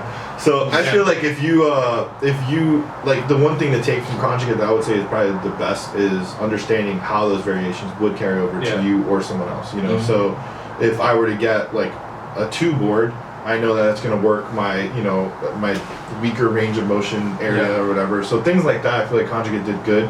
Because instead of getting someone who's just squatting, deadlifting, and benching, now you got people thinking like, all right, how could I strengthen my bench quicker? What variations could I add? And I think conjugate kind of opened the eyes to all that. Aside from the fact that they did, they took into consideration like rate of force and all that. But in terms of coming in and lifting conjugate style, I don't think it's optimal. Because now a lot of people are not taking into consideration like, all right, just because conjugate says you got to lift speed and then heavy, doesn't mean that you're going to benefit and be optimal for you, because the idea is to get us as strong as possible, like as quick as possible, right? You might benefit from lifting and squatting 3 days a week or 4 days a week, and he might only benefit from 2. So conjugate might work for him way better than you, and you're not getting optimal. You're going to probably still get stronger, but not as quick as you could be if you were to do it on your own. So for me, I look at everyone individually, and I feel like conjugate, they're just like, no, everyone needs to do this, and this is it, and that's it. Well, I think I was really gonna say, I think conjugate. I've done it before. I think everybody's tried it. Yeah. I like the aspect of like the one of the aspects I did like. It was like the constant variations, but it was also like that grinding aspect to it. Yeah, I learning how to strain. Learning how to. That's what a lot of people like about it. It is. And especially like how like young lifters, all they know is RP at 10 all the time. Like especially if. This goes back to personality, man. Yeah, like we gotta. If you get lifters coming from a body, like they have young lifters coming from a bodybuilding background where they do pyramids and break down so they can't do a rep anymore, it's very hard to switch them to a powerlifting mindset. Yeah. I mean, you could do it, but it's hard telling them that, like, hey, you don't have to crawl out of the gym to actually do work. That's tough too. But I like that too. I squat to death. Yeah, and a lot of people what they'll do is box squats all day, bro. What are you talking about? So it's like I've had people talk to me and they're like let's say like they're in the strength blog, but hey, you got set to 5, like but I'm used to doing like sets of 8 and then breaking down. I can't do 8 anymore, so then I do 4, and I can't do 4 anymore, so I do like that's just for you. That's just ego. That's just for you. It's like, oh, I feel a pump. I feel like I did something today. But it's like, okay, but for your main list, you don't have to do that for your squats. Like, you can do sets of 5 and then be fucking burn out on Bulgarian split squats later. Yeah. And like some people they don't get that. They're like, that'll carry over more. Yeah. And then trying to explain that to people. I get my girl, they hate them so much. Oh yeah. But the thing is, I feel like especially with powerlifting and stuff, there's like fucking I hate it all. Especially with powerlifting and stuff, like I guess that's where power building comes in. Yeah. To where it's like we have our set rep range and set like weights for like our main lifts. And then for accessories, that's why I give a lot of like, people like autonomy for the accessories. I mean, listen, you do whatever weight you want. If you want to do fucking Arnold presses with 80s, you can do it for 80s. You can hit the rep range, go do that. But it's like, I want you to hit this number on the main lifts, and then your accessories have fun. And a lot of people don't get that. They're like, oh no, but I'm used to I'm used to like benching, so I can't get up no more. I'm used to failing every time. Like, why the fuck are you failing? Why are you practicing how to fail? Yeah. Like I'd rather give you like if you can hit 315 for 5. Yeah. Hit that for 5, make that shit move quick. And then if you want to go do floor press and fucking grab the hundreds and do floor press with that, whatever, do whatever you want to do. Yeah. I like to have control of that too, though, because if you have your guy like maxing out on a floor press, it's gonna hurt their main lifts too. Yeah. You know, like to a certain extent, be like, dude, keep it around here, leave 2 reps in the tank. You know, do what you want. What I've been doing is the exercise too, because like it's like I can give autonomy. I'm not gonna give autonomy like on a barbell variation. I'm like, hey, like you have a tricep accessory, like kind of your choice. Yeah. Obviously, no bar, no like. You can gotcha. do like whatever kind of machine cable. That's gonna be a low. You're gonna be able to recover from pretty soon. And what I did was I looked at the week. So like let's say you have bench, let's say it's a Monday, whatever. Like you have these numbers, I give you accessories, and at the end, I'll put like have fun, bicep, tricep, shoulder pump, because you're not gonna do bench again until Thursday. So it's like I give you what I want you to do, and then if you still feel like you want to get bicep, tricep pump, all right, go do that. Because but there's some days where I won't do that because okay, like let's say Friday you have bench, and I'm not gonna put have fun because we have SPD day tomorrow. Like you have bench again tomorrow. So I'm not gonna give you a bicep, tricep pump. So I'll give you that earlier in the week. Yeah, exactly. But like.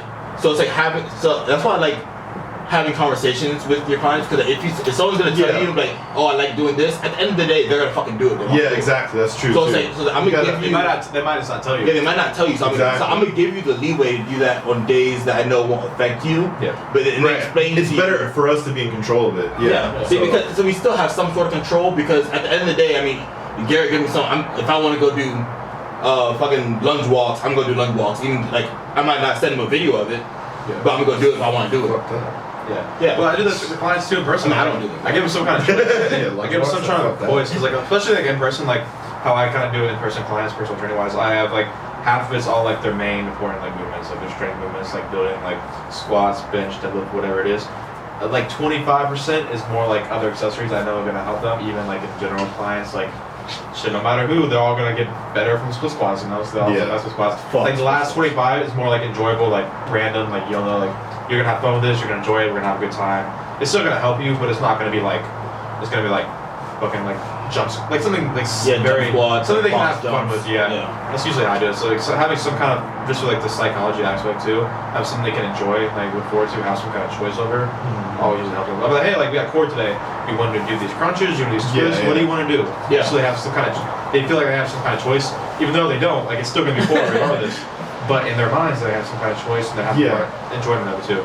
That's important too. You want to enjoy yourself. That's the whole point of going to the gym. Yeah, because some people want to be told exactly what to do. Other people want some more choice. They want to negotiate too. I hate choices.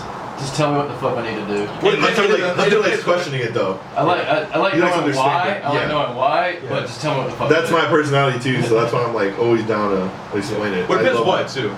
Because like you might like more choices, like say like in your job or something too. You know, maybe yes, no. In my job? Like say like example like, and when it comes to lifting, you might want to be told exactly what to do. But like in life stuff, like with your job or your relationship, you want to have more choices. You kind of see what I'm saying? Yeah. So everybody's different, like in what they want control over too. Yeah, I have someone like that because like he owns like his own construction business. Like the one guy I trained, he owns 11 o'clock couch. You know? He owns the one guy I trained, he owns his own construction company. So he's like, dude, I'm thinking all day, I'm working all day. Why come to the gym? Just fucking tell me what to do. I don't want to think. Yeah. So I, like literally, like he'll walk in. And I'll be like, hey, we're gonna do this. He's like, all right, whatever, boss man. I'll do whatever you tell me to do. Yeah. Because like, you got squat, you got bench, you got deadlift. We're recording. Oh shit. Y'all gonna hold down. And we're back. We had a bathroom break. So B-room. back. I guess I'll finish the goals, right? Yeah. So nutrition-wise, I feel like before I came down here, I took like a break. I think like once I took a break from work, I was like, all right, let me get my shit back together. Let me just get back on track. And then I stopped lifting for the first time ever for like 4 months. And then when I got down here, I was like, all right, whatever. I'm gonna do whatever it takes to like get my strength back, whatever. Once I got everything back on track, I feel like I'm finally more structured. I'm like, all right, let me build up upon my nutrition again, because I used to have a pretty decent clientele in New York. But once one domino fell down and things were going off, I was like, all right, let me just take a break from everything. Like I stopped training clients and stuff like that. But yeah, now that everything's getting a little better, I want to rebuild on that, and I feel like the spreadsheet that I'm making right now is going to be super awesome and very optimal. It's going to be super engaging because you're going to be able to see your progress. Obviously, I don't do anything where one person's the same thing with my training, so I feel like it's going to be really cool once I start pushing that out a little more. Good question. Fuck, I forgot what the question was. Oh, shit. Also, I saw that you're posting more of your clients on your actual feed too. Which Yeah. So what I'm trying to do now is with that is I'm gonna make because I started noticing I have people that have been my friends since I was like super little. They don't give a shit about my lifting stuff, So like every time I post something private, it's like they'll like that, and when I post something lifting wise, they're just like, all right, whatever, like I don't care, which is fine. Like I'm not, So I feel like right now I kind of want to make a private Instagram where I do like my personal stuff, and then whoever I want to push my page right now, and just put like all my clients and stuff, like my own stuff, and that way it's kind of like more engaging for people, and like people can kind of see. And then I'm gonna slowly add like more tips and stuff. I feel like I haven't been doing that. Usually people around me, like you guys or like Hunter or my clients, they're hearing everything. And I'm pretty sure there's followers that I have that are like, they started following me for that reason, and I'm not doing that, So I'm going to push that as well as in nutrition. I feel like it's going to start making some changes for the year. Yeah, I made that one, and I was like, I haven't put as much like information out. I just put kind of like my clients too. But it was cool because like I want the brand obviously like kind of go as its own entity. Like, cause my personal one, obviously lifting is like 99% of the shit too. Yeah. But I'm still more lifting. Like I do like other life shit too. Yeah. I don't want my entire identity to be around lifting weights. Yeah. So I want like I'm gonna have obviously like my clients in there too, but I wanted that one to be like the whole like encompassing like my whole entire life, like outside lifting. Then I'll have the separate pages for like more like personal detail. It was cool too because like new people, they can go directly to a page and they can see like not just my life, but like what they're looking for, like clientele, like progress, pictures, tips. That way, and the website's right there too. So. And we're so lucky we have that tool like that. Like we Yeah. just do that, you know. Like you could save your stories, you know. Like all the transformations on one section. You know? Yeah, bro. Like I've actually had like 5 new people follow the page, like talking about training, and like they don't even follow my main page. So it's like it's becoming its own like little identity. So it's been kind of cool. Yeah, as I like it a lot. Yeah, like even my clients, like he'll send me. I think one of my guys sent me a picture yesterday. He's like, dude, look at this 1 year transformation. Literally, it was a 445 deadlift to a 640. Damn, 1 year? In 1 year. And he sent it to me in a picture, and he looks like way heavier and shit too. He's like 15 pounds, but like, no, I see that, and I'm like, damn, that's awesome. Like, let me post it, you know? But, nah, man, it's cool. I'm gonna slowly transition to pushing nutrition as well, man. I feel like there's a lot of people that are like following so many myths and stuff still, and it's just, and I feel like if I could just throw my knowledge out there a little bit better, even if it's someone just hearing knowledge, like not necessarily, I'm not looking for just only clientele. I just want to push what I know, you know. I think that'd be good for you because number one, like you're very qualified, not in terms of the nutrition education too, but even like some like the new girls I get too. Examples like I don't know everything about nutrition. Like I'll tell you, like I have a lot to learn, but I see something like bro, like this is not it, you know. Like they come to me like, hey, like I haven't eat carbs, like they're gonna be fat, you know, like things like that. Like, I don't eat proteins, I'm gonna be too like bulky, like little things that like to me I'm like, all right, I can recognize this wrong too. I see people come to me from other trainers like, hey, like yeah, I'm trying to get strong, I'm trying to build muscle, but they have me on a very low carb diet, you know, like things I'm like, dude, okay, I'm not the smartest in nutrition aspect, but I can understand like that's probably not the best too. Yeah. And just like coming from you, and you have like you obviously have like the education and like the credentials to kind of back it up too. Yeah, so, I feel like a lot of it too. like stereotypical, like kind of just like media pushing thing, like low carb. Yeah, like, yeah. You know, And I feel like a lot of people too. It's like it's like they see like nutrition or diet as like something that's like this big thing. Like you should look at a meal and be able to enjoy it. Yeah. You know what I mean? Like some people are like, oh, I don't want to do. I always have guys too where I'll tell them like, hey man, like you know they're not getting a nutrition program for them, but I'll still give them all the advice possible. Yeah. And I'll tell them like when you go have a meal, like you still want to enjoy it. You don't want to be like, I'm not gonna have this because it's not healthy. Yeah. You know what I mean? Like yeah, there's a cheat day. You know, there's that actually spikes up your insulin. That actually lets you burn calories for the next 3 days better. You know what I mean? So if you go back, if you're always like on a deficit, now your metabolism is drop. You know what I mean? So there's things like that you gotta look into too. And I feel like a lot of people have like this huge misconception of like what is good and what is bad. I'm like, dude, you still want to sit down and enjoy your meal. Like you should, if anything, eat a little less. You know, there's so many ways to look around it, and it's just sad to see how people approach it. You know, or even like my clients too. Like I don't even use the term cheat meal at all of them too. So I don't want them to get this idea in their head of like, hey, like this is bad. This is bad. This is yeah, bad that's food. a good point. I'm like, hey, like all right, because like there's something like they're always like telling me like what they're gonna do. I'm always asking them, hey, like did you eat before? I always said, hey, I need you to eat something like some more carbs, like an hour and a half before you come. That way you have time to adjust it, like whatever. I'm like, hey, like what are you eating for dinner? Like you get some protein options. Like hey, like I'm gonna go out and eat this restaurant. Like what should I do? What should I eat? I'm like, hey, enjoy it. Just be kind of like, just understand it, kind of like make the best choices you can make. Like, hey, you don't need that diet, you don't need that soda, you know, you maybe get a water. You could try with your clients. This would be great. Have them write down how they feel an hour after they eat a meal. Okay. So that way they're more aware of what they could possibly be allergic to. For example, me, I can't have any dairy or anything like pizza before lifting. Yeah, because I'll feel like sleepy if I have like anything bread or whatever. I'll feel like even the pre-workout, I'll have a pre-workout, even like let's say I had pizza and then I go to the gym, have pre-workout, the pre-workout won't hit. Pizza's your thing, or you can't like I can't, dairy or just pizza? Pizza and dairy I can't have. Like I can't have any like pasta either. Oh shit. So I could have like steak and I'll be like ready to go, and then it's like I can even have potatoes or whatever, but if I have like, I don't know, a bowl of cereal before I go to the gym, I'm fucked. It's a good idea. Would you say doing like breakfast, dinner, like before training? So obviously before training is gonna be big because they'll know like when they're training, like all right, I just had a meal. I feel like shit, it's gonna be obvious. Then you have to write it down. But I would say in general, start having them specific meals. Like how do they feel after like breakfast? Did they feel sleepy like an hour after, like they wanted to take a nap, or were they like good because food's energy, right? Yeah. It's supposed to make you feel like you could do things, but not every meal is going to do that, especially in today's world where everything is like pretty much bad. You kind of shop outside the house, you know what I'm saying, on the inside. But I mean, how hard is that, right? Like, you want to get like your little pizza bagels and. Oh, I do. Jake put me on those pizza bagels. They're good. They're fucking fat. Or they're fucking gas. Yeah. God damn. They're good.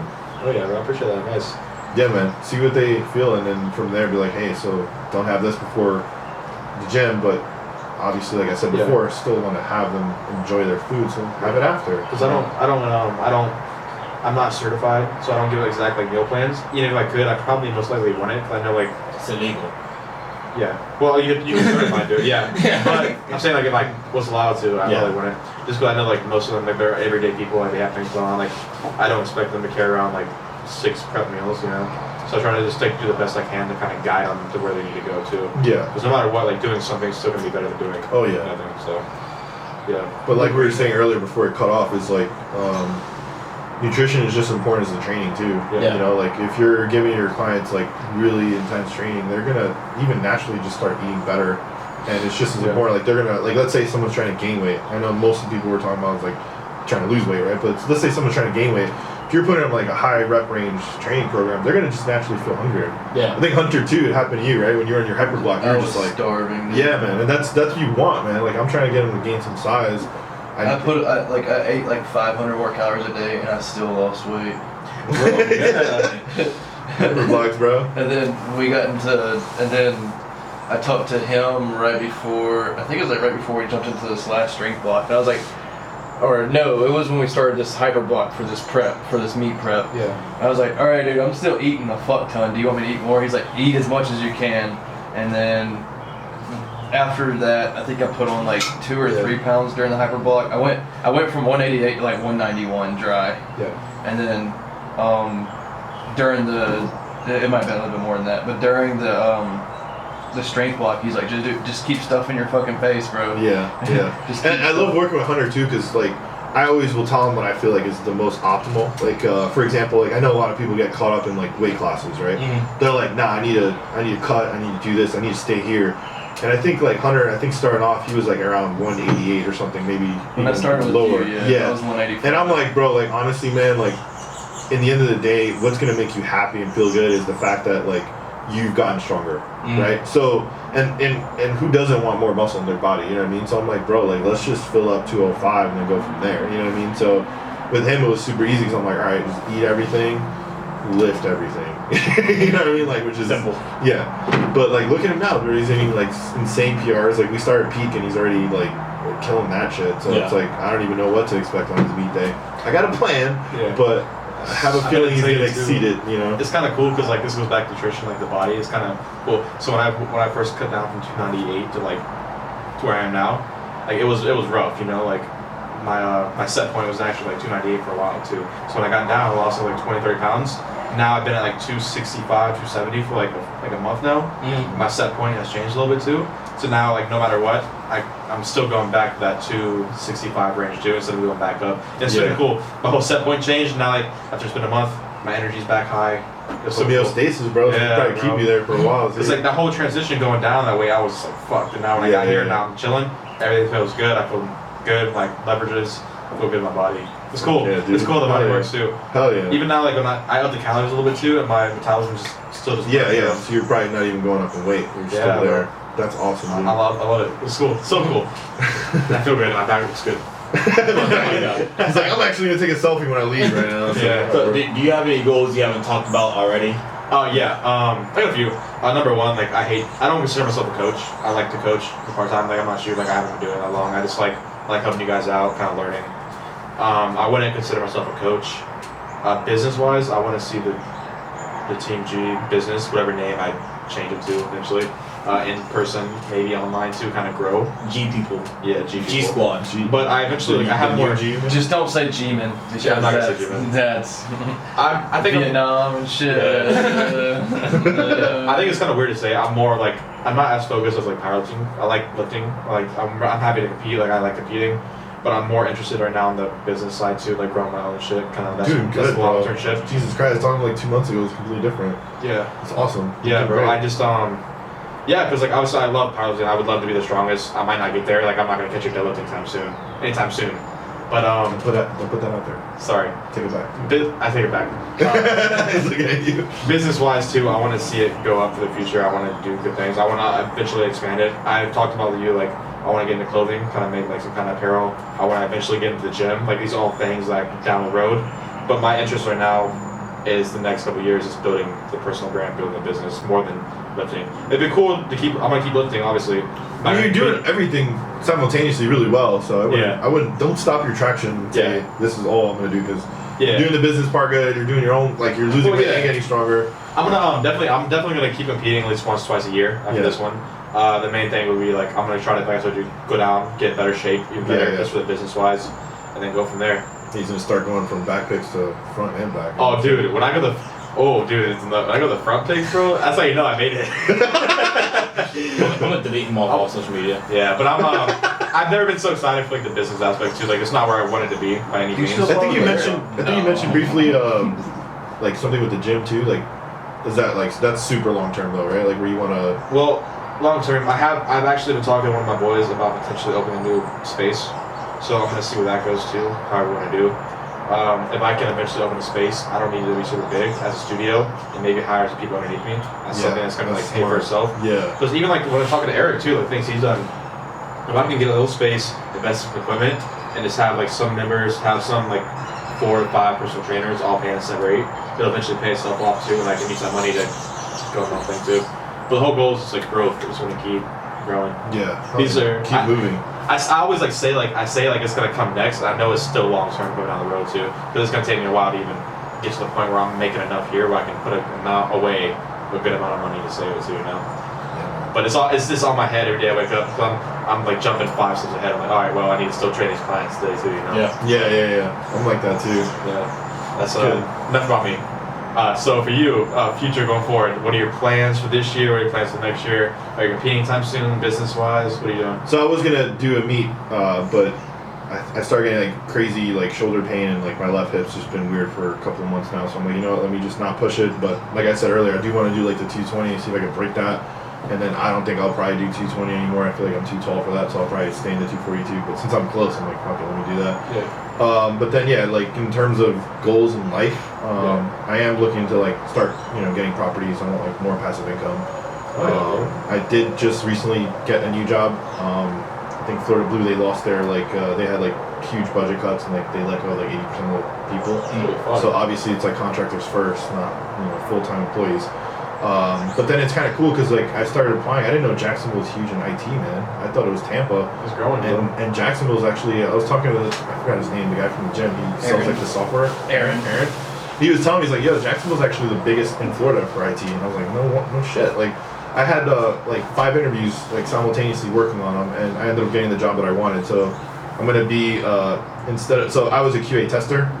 Now I'm gonna be a QA lead, which is like the person who manages the testers. Oh, and shit. I'm gonna be managing them offshore. So I'm gonna have guys from India that I'm gonna manage, which is gonna be super dope. You get a good little payday right Oh there. yeah, they increased my little bump real quick. So that's definitely a. Let me get a dollar. Let me get $1. You buying dinner, bro? You got 5 guys, bro? Yeah, you want 5 guys that? like $1,000 right there, bro. Yeah, it's pricey. No, but it's cool too because like the one thing I like about IT, man, is like you can get a job doing anything, man. I think they had one job. I didn't apply, but I was like about to just dip and leave to Tampa. They had a job with Activision. I was like, damn, how sick with that. Oh, was, like the bro. game? Yeah. Oh, fuck. That's cutthroat right there. Yeah, man. That's You don't shark see that every day either That's a because those shark guys don't leave their job. You know, like they're happy with that shit. That's I a was shark like, tank, damn, man. man. We jumping into. Damn, bro. First time we fuck up. I ain't fucking up that Don't job. fuck up. I'll sleep in there, bro. Exactly. No, but yeah, I mean, I want to eventually start, buying properties. I feel like Jacksonville's amazing in terms of growth. Like, Bro, we talked about this a while back with the gyms and stuff like that. Everyone like that's dealing with COVID and all that, they're running down here, man. They're coming to Florida to live. So buying properties around like the work areas and renting them out, stuff like that. I kind of want to. I'm hoping they don't shut down again, bro. I don't think we will. The senator said he wouldn't. DeSantis is the real one, bro. DeSantis said no. He said he's never doing that again. Yeah, we're not fucking with that Biden shit, bro. We can't. When we shut down, Sorry. Well, you have to think of it this way: Florida is a tourist state. Yeah. And he's like, why do I want to shut down my entire economy? Yeah. Because that's just what. It's like, bro, we just did that shit and it didn't work the first time. And like the day after, he's like, all right, we can start opening shit up. Disneyland was back open. Orlando. What a real one. Oh, Universal Studios back open. Yeah, because like my mom and she has a daycare, and like dude, she has like 3 or 4 kids now every day, and it's like she was used to having like 12. You know? That's her only source of income. The only thing that's saving her is the fact that she's not paying rent. It's in her house. Yeah. But God forbid, like a rent over there for that is like a minimum $2,500 a month. Fuck, so she would have been screwed with 4 kids. You know Same as California. California's still shut down too, basically. No, they opened back up. Oh, they did? Right after the president inauguration. That's kind of weird. How that's crazy, right? That's kind of weird. Yeah. Everything got a little better after he. No politics. I'm just saying, bro. No politics. Right. This is a training. Something's just. Well, anyway, back to go. This is a training life podcast. No politics. The vaccine automatically came out. Sorry. Sorry. That wasn't politics. I'm saying. We were just saying, it's weird. That's all. That's just I'm not saying. I gotta think about it. All right. Yeah, it's just buying properties. January 21st, new vaccine. Yeah. But no, that's competition now because a bunch of companies are trying to push the vaccine. That's competition. Okay, I'm not talking about this. That's not fun. That's economic. What about life goals for you? Or is dude, honestly, bro, like long term, short term? I guess long term. Let's stretch it out, like 5 to 10. Yeah, I've had this conversation with him before.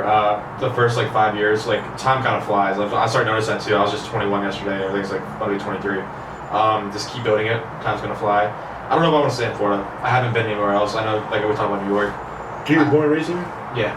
In Florida, in Jax or in Florida? In Jax, yeah. Oh shit. So I haven't really Jax breed. Exactly, bro. I haven't been here, and it's cool. People come down here. It's a lot of shit to do, but I haven't been anywhere else.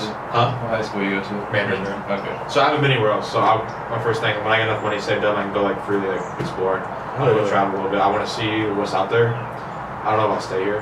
Yeah. So I don't know. It's different too because you've been here your whole life. I guess it's good. You're more inclined to leave. You know what I mean? Yeah. I have monetary goals too. Obviously, I want to make shit ton of money. It's people don't want to say that, but I want to make a lot of good money. I want to be financially free. I want to do my thing. Let's keep hanging out then. Have the same goals, bro. Fuck yeah, bro. I need an estate. I need good people around me. We've gone through a lot of people. Yeah, that's definitely a big deal. A lot of people I met in my life where I'm just like, yeah, we're not on the same page, man. I can't be around you too long. It sucks, bro, because I have to be careful of who I'm putting my time with. Yeah, dude, that's everything for me too. I'm the same way. I feel like you need to be around people like-minded, because it's gonna just rub off on you subconsciously. You're gonna feel like I need to thrive. This person next to me is on the same page.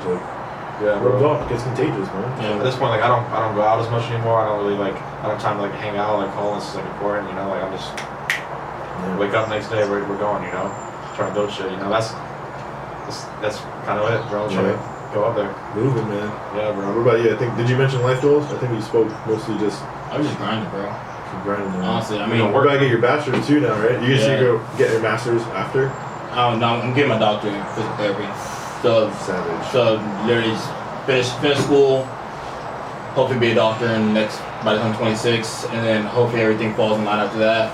Of course, I'm gonna start building now, finding areas. My family's moving to Texas, so I'm moving out there soon. Oh yeah, my brother's in Texas. That's awesome. Yeah, so a lot of property. Figure out where I'm gonna open a Bang Bang Fit. We come out. Go from there. Huh? We come out and see it. Nah, I'm cut off all Texas. You can't come. Damn. Who are you? I'm gonna show up anyway.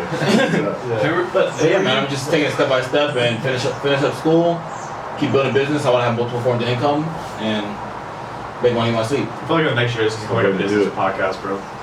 I mean, might as well. Yeah, at a point it will. Fitness business. It could be both. Yeah. I'm keep lifting anyway. I'll keep lifting. Yeah. See where it goes. Hunter, where are you trying to go, bro? Huh? What's your life plans? Make money so I can buy a house. Hell yeah. I thought it was going there. I thought it was waiting for more. Put an Adam on us. I mean, if you want me to go in detail, I can, I was just curious, bro. I mean, yeah. Yeah, that was good. Dude, thanks for having Yeah, bro, me. Dude. thanks. I was super excited to be here. I was super nervous when I started because I'm like, yo, I'm fine. Dude, everybody is. I mean, you're way better than Adam. Adam kind of like this. You're better than Foodie. Foodie looked up the entire time. Yeah, everybody does. It's not easy being around two good-looking people. So I'm like, damn, this is. What about Hunter? What, Garrett and Hunter? Well, Hunter's not in the picture, obviously. That's why I'm too good looking If he to be would, on the floor. you can't have that. I think we're gonna have after the meet, we're gonna definitely have some kind of like large like table stop. Oh, that'd be sick. Yeah. Like that video again. So we can fit if we can fit everybody in here. It's you, Hunter, Amber, if she wants to come, Foodie, Adam.